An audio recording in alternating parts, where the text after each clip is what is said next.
never received a response.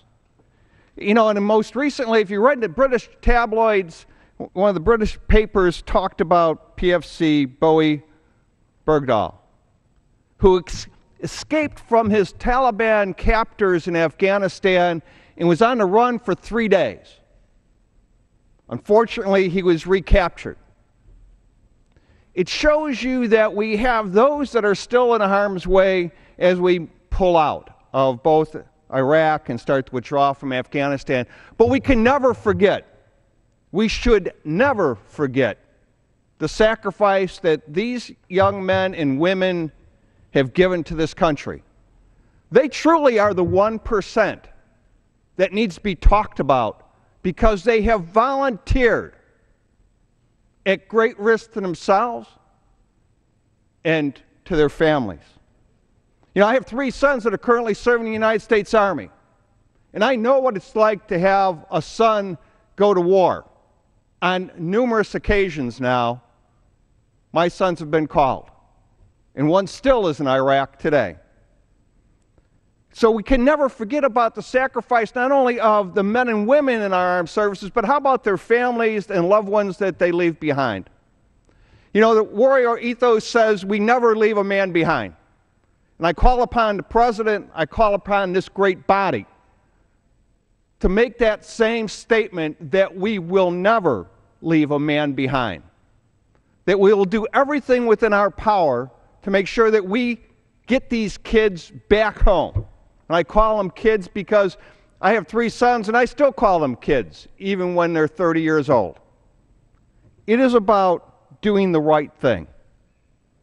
So today we're putting forth a resolution, this resolution, asking for the House to exert its will to talk about our unending commitment to those that are so willing, have given up their freedoms to protect us. This season of Christmas, we need to think about the families that are still out there and their loved one is being held captive either in Iraq or Afghanistan. We cannot forget them. We should not forget them. And this great country should stand up for those that have stood up for us. We should express our outrage and our feeling that we will never leave a man behind on the battlefield, ever. And Madam Speaker, I just want to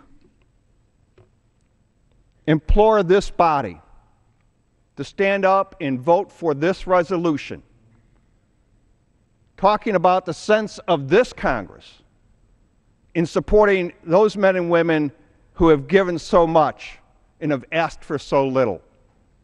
So God bless America, and thank you so very much, Madam Speaker. I yield back the balance of my time.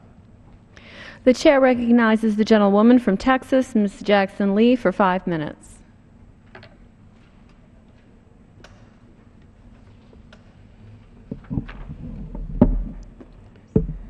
Thank you very much, Madam Speaker.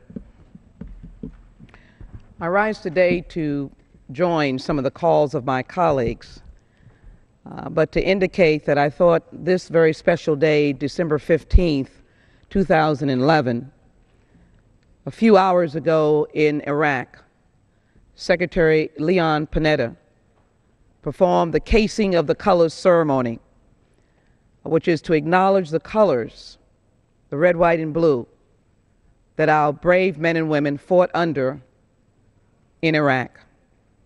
We have soldiers still fighting around the world, and I was just speaking to my constituency, and we know that one brave soldier even lost his life from North Carolina in the